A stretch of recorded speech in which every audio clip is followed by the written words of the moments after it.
I never believed in haunted objects, cursed paintings, possessed dolls, mirrors that show alternate realities.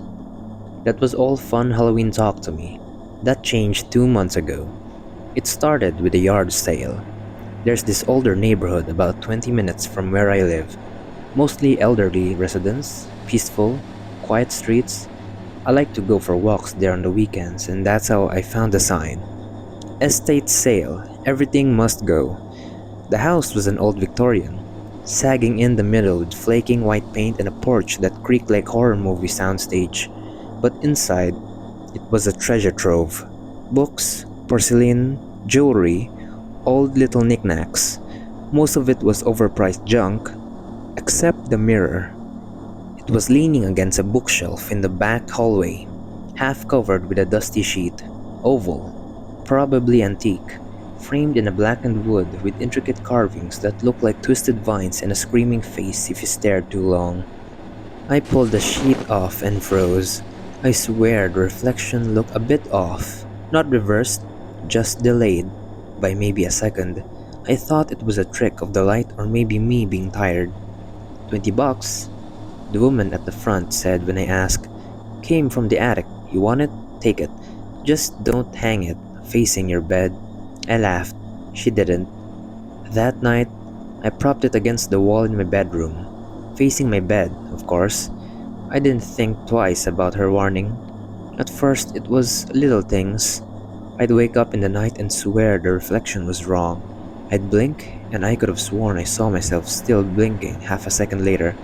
Once, I walked past and saw my reflection staring at me when I wasn't looking directly into it. But that was just the beginning. One night, I woke to the sound of scraping, like nails on glass. I sat up, heart pounding, and looked around. Then I saw it. In the mirror, something was behind me. Not in the room, just in the reflection. A tall, thin figure, pale, no face and long fingers that twitched like spider legs. I spun around, nothing. Looked back, still there. Closer. I threw a blanket over the mirror and then slept the rest of the night. In the morning, the blanket was on the floor. From then on, I started noticing changes in the reflection. My bedroom would look a little different. An extra chair, different lighting. Once, I swear, I saw myself sleeping in the bed while I was awake. Then it escalated. I was brushing my teeth one night when I heard whispering. Just faint, barely audible murmurs.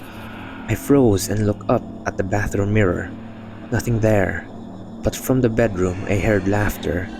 I live alone, by the way. I walked in slowly, heart pounding so loud it drowned out the whispers. The mirror was uncovered again, and in the reflection, I wasn't alone. Girl, maybe 7 or 8 years old, long black hair, tattered dress, standing at the foot of the bed, staring up at me in the reflection. I turned. Empty room. Turned back. She was smiling. Her mouth was too wide. Her eyes were hollow, and then she spoke. Not out loud, but inside my head. You shouldn't have taken it. I screamed and threw the mirror face down. Glass cracked. I packed it up and drove it to a donation center that same night. Left it leaning against the back of the building like garbage. Thought I was done. I wasn't. Now I don't need the mirror to see her. I wake up and she's standing in the corner or sitting at the foot of my bed. She never moves while I'm watching, but I blink and she's closer. I've moved twice since then, burned every mirror in my house, nothing helps. I tried talking to a psychic. She said something was tethered to me now. Said I made a connection through the mirror that couldn't be broken easily. I asked what she meant. She said, mirrors don't just reflect what you see. Sometimes they reflect who's looking back at you. I don't sleep anymore. I keep the lights on. I cover every reflective surface, but sometimes I still catch her. In windows, in my phone screen, in the black of my turned off TV. Always smiling, always waiting. And sometimes, when I look closely, I'm not sure it's me looking back anymore.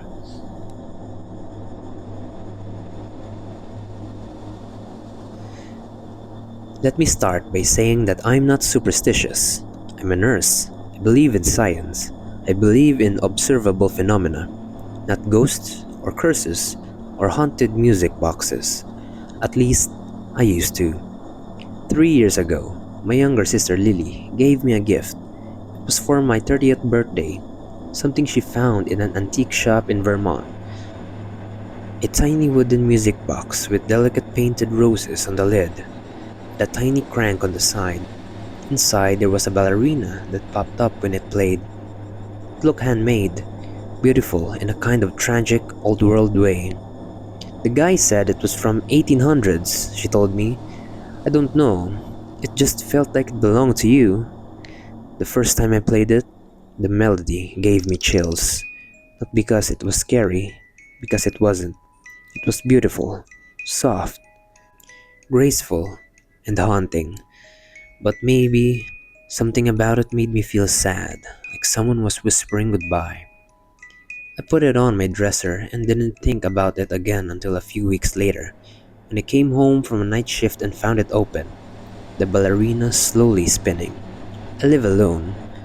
I figured I must have bumped it at the morning, or that it somehow unwound itself over time. I closed it and didn't touch it again. That night, my neighbor, sweet old Mrs. Kinley, died in her sleep. I didn't make the connection then, but 2 weeks later, it happened again. I came home. The music box was open, playing the sad little tune. And the next day, a friend of mine from nursing school was in a car accident. She died at the scene. This time, I did make the connection. Not out loud, not even to myself, but something in my gut turned cold. I checked the box. No batteries, no trigger. It only played when you turned the crank. I even asked the guy I knew who restores antique instruments. He said there was no mechanism for spontaneous play. It should have been impossible. But it kept happening. Every time it played on its own, someone I knew died. I've started documenting it. Dates, times, names, in a notebook I never let anyone see. November 3rd, music played at 3:42 a.m. Uncle Peter died of a heart attack the next morning. November 16th, music played while I was in the shower. Neighbor's son overdosed that night. December 1st, music played at 1:20 a.m. A patient I'd been caring for flatlined the next day.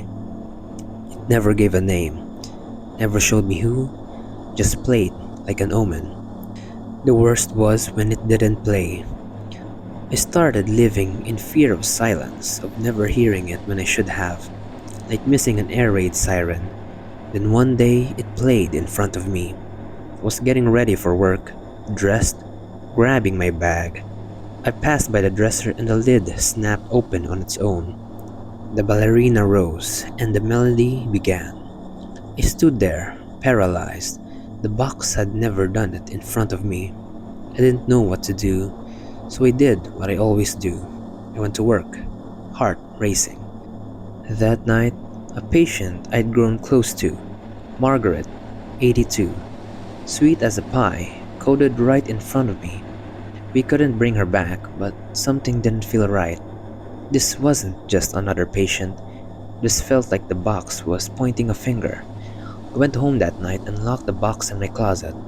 The next day, it was on my dresser again, still open and still playing. That was the first night I dreamed of the ballerina. In the dream, I was standing in a dark, cold room. The music box was open on the floor. The ballerina spun and spun, but she had no face, just a blank porcelain head. She slowly turned toward me and whispered, "Not them, you." I woke up, screaming. A week later, my sister, Lily, the one who gave me the box, called me, crying. She'd been having nightmares about the box, about me. "I think I gave you something I shouldn't have," she said. "I didn't tell you the whole story." She went back to the antique store where she got it. It wasn't there anymore. Not just closed, but gone, like it had never existed. She tried to explain something about a curse, about the previous owner going mad, but I wasn't listening anymore, because in that moment, I heard the melody again. Not in the room, not in my ears, but inside my head. It was playing for me. I don't know how much time I have left. The music box hasn't stopped playing for 3 days now. It's not constant. It starts and stops, like waves. Something I think I hear it coming from other rooms, sometimes from under the floor. I tried to throw it out, but it came back. I tried to burn it, it didn't even blacken. Last night, I looked in the mirror and saw the ballerina standing behind me. She's not faceless anymore. She has my face, and she's smiling.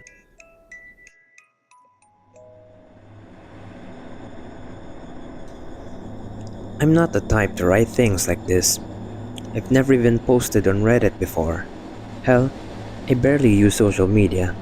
But I think I'm losing my grip, or maybe I'm finally seeing the things the way they really are. Either way, I need to get this out before it's too late, before it comes again. But let me go back.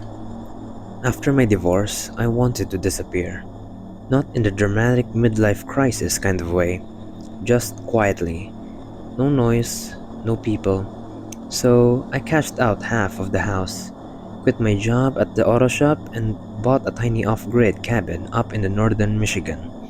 50 acres of dense pine and birch trees, a crooked stream running behind the property, and silence so thick it feels like a drug. The first few months were peaceful. Chopping wood, hiking, fixing up the generator. I finally started sleeping again. Then I found a lantern. It was early spring, snow still patchy in the shadows. I was hiking off trail near the old fire tower path, the one locals say it's haunted. I figured that was just campfire talk, but about a mile in, I noticed something strange. A perfect circle of clearing. Moss, no footprints, and no broken branches. And in the middle of that circle was a lantern. Not just old, ancient, brass, maybe, with a thick glass case and a metal handle shaped like a twisted vine. It looked like something that belonged in a Civil War museum, not the forest floor. There was no soot inside, no burnt wick, just clean and untouched. I picked it up, and from that moment on, things began to shift. Didn't fill it with oil, not even clean it. Just set it on the porch railing and figured it'd make a neat piece of decor. That night, I woke up to a dull, flickering glow outside my window. The lantern was lit. My first thought was maybe it had oil in it already, and heat from the day warmed it up, but when I stepped outside and touched it, it was ice cold. The flame inside danced calmly, casting this eerie greenish yellow hue into the snow and trees. The woods were dead silent. It wasn't until the flame dimmed slightly that I noticed the eyes in the tree line. Two pale, silvery discs, high up, too high for any animal I know, wide apart, not blinking but just watching. I raised the lantern and the flame flared brighter, and the eyes vanished. Over the next few nights, it kept happening. The lantern would be unlit during the day, but once the sun dipped, if I was near a window or outside, it would ignite, faintly at first, then brighter as if something were drawing closer. I started testing it. I left it inside one night, nothing. Dead. I took it into the woods, nothing, until I reached the same clearing. It sparked to life in my hand, and I swear for a split second I saw shapes in the trees. Thin, tall shapes, like shadows caught mid-step, but when I turned, they were gone. The only thing left was the feeling, the pressure, like the forest itself was holding its breath. I tried to rationalize it. Old lanterns can have chemical residues, right? Maybe I was breathing in mold or some kind of hallucinogenic spores. Cabin fever? Then I noticed the flame changing. Sometimes it would flicker wildly when I walked into certain rooms. Sometimes it would flare near the mirror, pulsed like a heartbeat whenever I stood by the basement door. Once it glowed blue for a full 10 minutes. That night, something, knocked on the cabin 3 separate times, but when I went outside, there were no tracks, just long, deep scrapes along the walls, like claws but dragged slowly. I called my sister. She's a forest ranger in Colorado, and told her about it. She said, "Don't keep it in the house. If it's reacting, that means something's attached to it. Might be spiritual, and might be worse." I asked what worse meant. She said some things aren't haunted, they are bait. I moved it to the shed that night. The middle of the night, I woke to heat. The shed was on fire, except when I ran outside, it wasn't. The lantern was sitting in the snow, untouched and lit. Right in front of the cabin, I didn't put it there. A few days later, I noticed something worse. The lantern wasn't just warning me anymore, it was inviting things in. I left it in the living room while I tried to sleep. I woke up around 3 a.m. to the sound of the front door opening. Not breaking, not smashing, just creaking open, like someone had the key. I stayed in bed, frozen, heart pounding. The flame was burning bright red. Footsteps, slow, dragging, across the hardwood floor, right up to the hallway outside my bedroom. Then silence. I didn't move until sunrise. When I finally opened the door, the lantern was sitting right outside my room, flame extinguished. I've tried destroying it, shot it with my rifle, took an axe to it, dropped it in the creek behind the cabin. Every time I turn around and it's back on the porch, lit. I haven't slept in 3 days. I see shapes just past the trees now. I think they're getting closer. The lantern is never off anymore. Sometimes I wake up and it's in my room, sitting on the floor at the foot of my bed, just glowing softly. Last night, I dreamed of the clearing, but it wasn't empty. There were dozens of lanterns, all lit and all humming. Behind them, a massive figure, tall as the trees, its body made of smoke and antlers and limbs that didn't bend right. Its eyes were empty lantern flames. It reached toward me. When I woke up, the lantern was in my hand, still warm and still lit.